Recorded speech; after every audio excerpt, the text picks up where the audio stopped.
No primeiro domingo da Quaresma, nós vemos o demônio tentando Jesus. E Jesus mostra como vencer as tentações, essas investidas do diabo, né? Mas hoje a igreja nos apresenta Jesus indo por combate.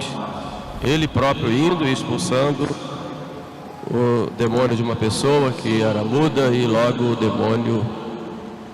demônio saiu e o mudo falou.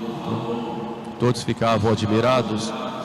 Mas o demônio, tendo perdido a batalha, ele então vai tentar os doutores da lei para ficarem murmurando entre si e dizerem que Jesus estava fazendo aquilo por obra de Satanás, não podendo negar os sinais, prodígios e milagres que Jesus fazia.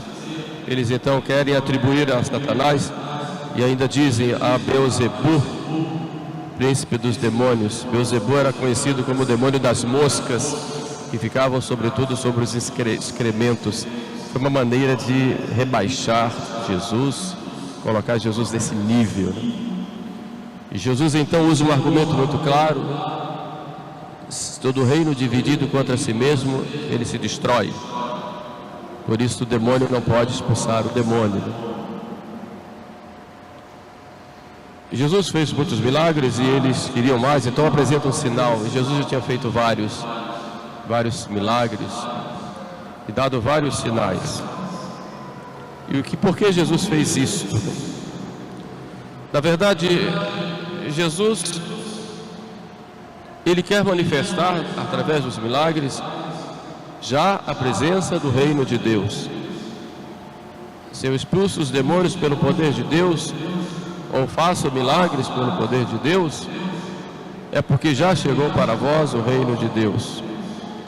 E esses milagres então testemunham já que Deus enviou seu Filho para salvar a humanidade. Testemunham o poder do próprio Jesus, é um convite a crermos nele, e é também o chamamento de Jesus à oração com confiança e com perseverança. Os milagres demonstram isto. Que queres que eu te faça? Jesus provoca a oração. Senhor, que eu veja. Senhor, eu quero ser limpo. Mestre, olha minha filha que está possessa. Senhor, ir da minha casa, curar o meu servo. Senhor, meu servo jaz em casa paralítico, diz uma palavra. Jesus, filho de Davi, tende piedade de nós, como falam os leprosos. Então, nos diversos milagres, Jesus conta com a oração e mostra o poder da oração confiante, perseverante e humilde. E muitas vezes em comum, como no caso dos 10 leprosos. Ele então fortalece com os seus milagres a fé na sua palavra e de que ele é o Messias prometido. Porém, esses milagres causam escândalo para muitos que não queriam aceitá-lo, porque na verdade, por inveja, queriam o Messias sujeito a eles, que fizesse suas vontades. Por isso, não podendo negar a veracidade dos milagres, atribuem então, procuram desmoralizar e atribuem a força do diabo, como vimos. Jesus é realmente sempre um sinal de contradição. Toda a rejeição que existe no mundo à igreja e ao evangelho e às virtudes cristãs, na verdade, é uma rejeição ao próprio Cristo, que nos chama a atenção para uma verdadeira conversão e uma mudança de vida, para que busquemos viver segundo o plano de Deus para cada um de nós. Jesus é rechaçado por alguns, mas também esses milagres nos chamam a uma responsabilidade diante desse plano de Deus. Quem não está comigo, está contra mim, e quem não recolhe comigo, dispersa. Por isso ele diz, quando o Filho do Homem for levantado, ele atrairá todos a si. Então todos se prostram diante da cruz. Todos, uns com amor, outros com ódio, uns para aceitar Jesus, outros para rejeitá-lo, mas ninguém vai ficar indiferente a Jesus, embora procure achar que é indiferente ou procure demonstrar essa indiferença. Mas olhando os milagres, os sinais e prodígios de Jesus, nós podemos ver que Jesus fez muitas coisas para a terra, aqui para baixo, tirando os males terrenos, tirou a fome, multiplicando os pães, recobrou a justiça, quando converte Zaqueu, que vai devolver tudo que tinha roubado, furtado, cura também da enfermidade e até ressuscita mortos, expulsa demônios. Então os milagres de Jesus são milagres para tirar os males aqui da terra. Era a inauguração do ano da graça, conforme Isaías já tinha previsto, e Jesus vai ler lá na sinagoga de Nazaré, quando já diz que tinha se completado o tempo e que se realizava nele aquilo que Isaías tinha profetizado. O Espírito do Senhor me ungiu, me consagrou para inaugurar esse tempo da graça. Porém, todos os milagres de nosso Senhor, todos os seus sinais, prodígios, tudo isto tem um sentido de levar os homens para Ele, para algo muito maior, que é a vida eterna. Jesus não veio para abolir os males da terra. Não veio. Embora Ele dê muitas graças, como meios para nós crermos nele, graças materiais, melhoras dos nossos bens temporais, nós pedimos saúde, pedimos um emprego, pedimos a graça de pagarmos as nossas dívidas, pedimos tantas graças temporais, e podemos pedir e recebereis. Mas Jesus não veio para nos tirar os males da terra, embora Ele tire. Mas o fim dele, a sua vida não foi esse. Por isso enganam-se aqueles que querem estabelecer um cristianismo só temporal, um cristianismo materialista, e seria uma contradição. Um cristianismo apenas de criar uma espécie de pseudo-paraíso aqui na terra, sem esta dimensão de vida eterna. Jesus veio para abolir o grande mal que é o pecado. Ele veio para vencer o pecado, libertar o homem dessa escravidão e levar o homem para a vida eterna, libertando o homem do pecado, que é o único obstáculo ao plano de Deus de comunhão com cada um de nós. Nós fomos criados para nos unirmos a Deus. Este é nosso fim, a comunhão íntima com nosso Senhor. E o pecado quebra esta comunhão, quebra esta amizade, quebra esta intimidade com Deus. Então Cristo veio, embora Ele nos livre de males temporais, Ele veio para nos libertar do grande mal, e podemos dizer o único mal, que é o pecado, que é fruto da nossa má escolha, do abuso da nossa liberdade que Ele próprio nos deu e respeita. E Ele veio exatamente para isso, para nos tirar dessa escravidão e das escravidões humanas. E esta derrota de Satanás e derrota do pecado, ela passa necessariamente pela cruz. E se nós queremos realmente atender ao chamado de Deus, que envia o seu Filho para exercer sobre nós a sua misericórdia e nos libertar da escravidão do pecado, nós temos que lutar contra o pecado. E essa luta contra o pecado, ela passa necessariamente pela cruz. A cruz de Cristo, que nos trouxe a libertação e depois uma participação nossa na sua cruz, pela nossa entrega total a Ele. E como é que nós vamos vencer o pecado e colocar em prática todo esse merecimento de nosso Senhor na cruz? Primeiro temos que reconhecer a gravidade do pecado. E o que é o pecado? São Tomás diz: pecado é aversio Deum, conversio creatura. É deixar Deus e escolher a criatura. Isto é, deixar Deus escolher a mim mesmo, porque na base de todo pecado está sempre o nosso orgulho. Foi esse veneno que o diabo inoculou nos nossos pais no paraíso: se comerdes o fruto, sereis deuses.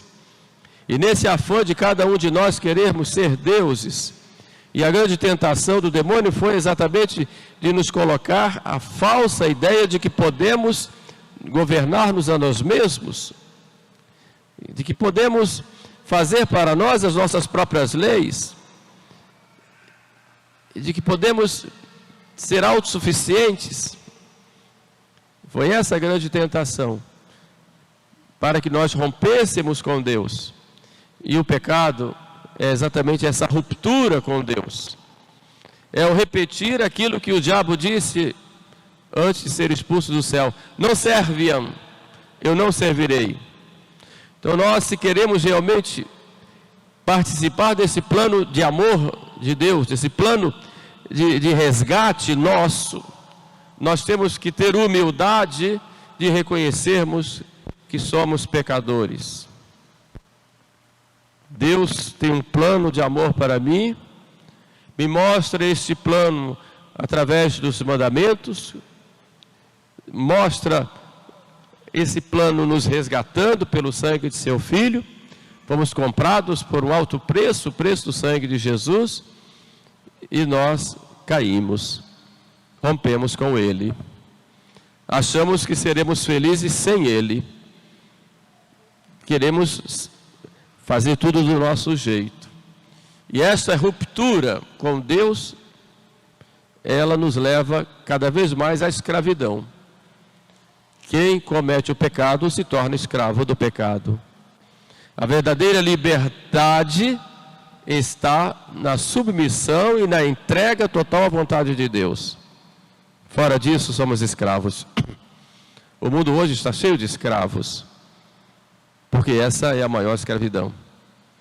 Viver sujeito às suas próprias paixões desordenadas, sujeito àquilo que a moda dita, sujeito àquilo que é politicamente correto. Essa que é a escravidão. A libertação, ela está em fazermos a vontade de Deus. Aí somos livres. Essa é a verdadeira libertação. É interessante quando São Paulo diz, e aqui vai um parênteses, quando fala que as mulheres devem usar véu na igreja. Uma das explicações que se dá, que naquela época as escravas mulheres raspavam a cabeça. Era um sinal de escravidão. E São Paulo, mandando todas as mulheres usarem véu, dizem que para Deus não existe escravo nem livre. Todas são livres porque têm a liberdade que Cristo nos conquistou. Por isso o véu para a mulher é esse sinal de liberdade. Eu fui resgatada, era escrava e fui resgatada pelo sangue de Jesus. Então eu ponho meu véu. Esse é o sentido, um dos sentidos do uso do véu que São Paulo pede, que nós temos essa tradição que deve ser conservada. Só um parênteses aí para ilustrar um pouco esta nossa homilia. Então, primeiro devemos reconhecer o pecado, depois combater o pecado. E como é que nós vamos combater os nossos pecados? Olhando para o nosso Senhor. Seguindo os passos de nosso Senhor no seu sim contínuo à vontade do Pai. E vamos fazer isso através dos nossos esforços. E temos que nos esforçar. Olhamos aquelas ocasiões que nos levam a cair. Então tenho que ter um esforço de não me deixar levar por aquela ocasião. Muitas vezes isso vai exigir de mim sacrifícios, verdadeiras penitências. E a primeira grande penitência vai ser essa: sofrer as consequências ou aquela ansiedade, digo entre aspas, de querer pecar e não posso, e isso dá um certo sofrimento. E essa é a primeira penitência que Deus exige de nós, esse afastamento das ocasiões, das situações, e até o suportar aquelas angústias de querer ir e não ir, ofender a Deus. Essa é a primeira penitência que devemos fazer. E depois os esforços. Para vencer, temos que ter esforços. E quantos esforços nós fazemos para as coisas do mundo? Quando queremos conquistar algo, fazer algo aqui na terra, quantos esforços? Imagine quantos esforços fazem essas pessoas que vivem nas escolas de samba aí para fazerem o seu desfile lá de 1 hora e pouca, lá, o ano inteiro se esforçando, fazendo sacrifícios, economizando e tal. E quanto esforço, muitas vezes noites inteiras, para conseguir lá 1 hora e depois dar um grito e pronto. E quantos esforços fazem, por exemplo, como diz São Paulo, um atleta para conseguir lá uma coroa, uma medalha, e depois passou e ficou na história como algo longínquo. Mas quanto esforço, se eu quero fazer uma viagem, quantos esforços eu tenho que fazer de cuidar disso, cuidar daquilo. A vida exige sacrifícios. Agora, temos que escolher aquele sacrifício que vale a pena fazer. Aquele sacrifício que me liberta, que me coloca unido a meu Senhor. Mas sempre o ser humano vai fazer sacrifícios, isso não tenho dúvida. Não tenho dúvida. Sempre vai se exigir algum sacrifício de nós. Agora, eu tenho que escolher aquele sacrifício que me leva para Deus, me leva para o céu. Mas unido a esses esforços, eu preciso da graça. Porque sem eu me esforçar, sem a graça de Deus, eu não posso nada. Sem mim, nada podeis fazer. Então, juntamente com meus esforços pessoais, para combater o pecado que me atinge, ou aquela paixão dominante, desordenada, eu tenho que rezar. Tenho que implorar a graça de Deus. Tenho que ter uma intimidade com Deus pela oração. Tenho que buscar os sacramentos. Então, são os esforços unidos à graça que vem para nós. Então vamos reconhecer os nossos pecados, constatar nossas fraquezas, aquelas situações que nos levam a cair, começar a combater, lutar e com a graça de Deus vencer. Isso vai não crescendo, se não desanimamos. Hoje nós vivemos uma situação também em que há aquilo que os papas chamam de estruturas do pecado. Fruto da indiferença religiosa e do rechaço ao Evangelho e ao cristianismo, que já Leão XIII denunciava na sua época. Esse laicismo, no sentido geral, que leva a uma grande indiferença para com Deus e rechaçar a sua lei, a revelação e até a reta razão. Faz com que o homem perca o sentido da sua aliança com Deus. Então, como eu disse há pouco, nós precisamos lutar contra os nossos pecados, mas nós somos inseridos numa estrutura social de pecado. E aí requer uma outra atitude que é difícil. Imagine, por exemplo, um Estado ateu em que impõe leis que obrigam as pessoas a fazerem coisas que ofendem a Deus. Um Estado divorcista, abortista, e agora que quer se plantar mundialmente a ditadura da ideologia de gênero. Um Estado que adota a união de pessoas do mesmo sexo. Um Estado que trabalha para tirar das famílias o direito de educarem os seus filhos. Isso vai pululando nas diversas leis, muitas vezes obrigando as pessoas a tomarem atitudes contrárias ao Evangelho. E não digo só no Estado, a própria estrutura social que nos colocam, como diz a congregação, da doutrina da fé, dos seus documentos, a estrutura, toda aquela organização criada pelo homem. E quando se fala em estrutura do pecado, toda aquela organização em que o homem entra, e no fato de entrar, ele já está fortemente tentado e às vezes até obrigado a ir contra o Evangelho. E é essa estrutura que se criou no mundo nos últimos tempos, e que coloca, que é uma guerra, na verdade, contra o cristianismo, e nos coloca numa situação difícil. Essa estrutura que já se perdeu o sentido do pecado. Chega para o seu colega de trabalho e fala em pecado para ver. Fala. Vai rir. Vai te chamar de um monte de coisas. Perdeu o sentido do certo e do errado. Certo é aquilo que a sociedade diz que é certo. Então você é livre para fazer o que você quiser, desde que não vá contra aquilo que está estabelecido. Perdeu-se o sentido. Então nós temos que recuperar primeiro em nós, depois no nosso ambiente, esse verdadeiro sentido do erro e do que é certo. Até do ponto de vista racional. Quando nós falamos do ponto de vista racional, as pessoas dizem que a gente está falando, não põe apoio à religião. O aborto, por exemplo. Você não precisa ser católico para ser contra. É irracional.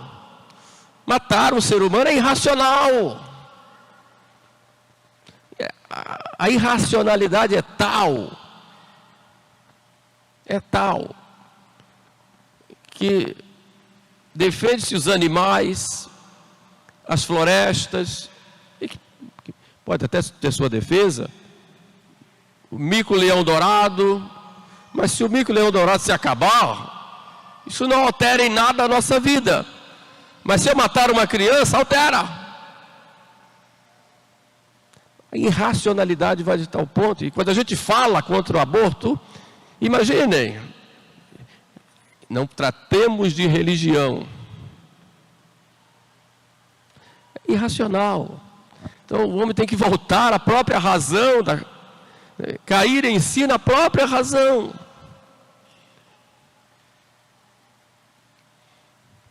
E essa estrutura, romper com isso não é fácil.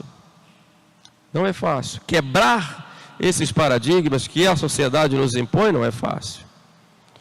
Então precisamos restaurar em nós, e em torno de nós, o verdadeiro sentido da razão, o verdadeiro sentido da liberdade, e aí sim trazer a mensagem do Salvador, que vem não só corroborar isto, como vem nos dar uma luz muito maior, que é a luz da fé. É a razão iluminada pela fé. Mas muitas vezes vivemos condicionados. Todo mundo faz. Por isso a gente vê católicos saem da missa e vão para um clube, vão passar a noite bebendo, e não acham que há problema nisso. Porque a sociedade já condicionou. Então nós temos que ter coragem de romper com isto. Não com arrogância, com humildade, mas romper com isso. Senão nós não vamos nunca nos libertar dos nossos pecados. Por outro lado, temos que ter consciência da nossa debilidade, da nossa fraqueza, e de que precisamos da graça de Deus, do amor de nosso Senhor, que renova todas as coisas, e buscarmos os meios para vencer tudo isso.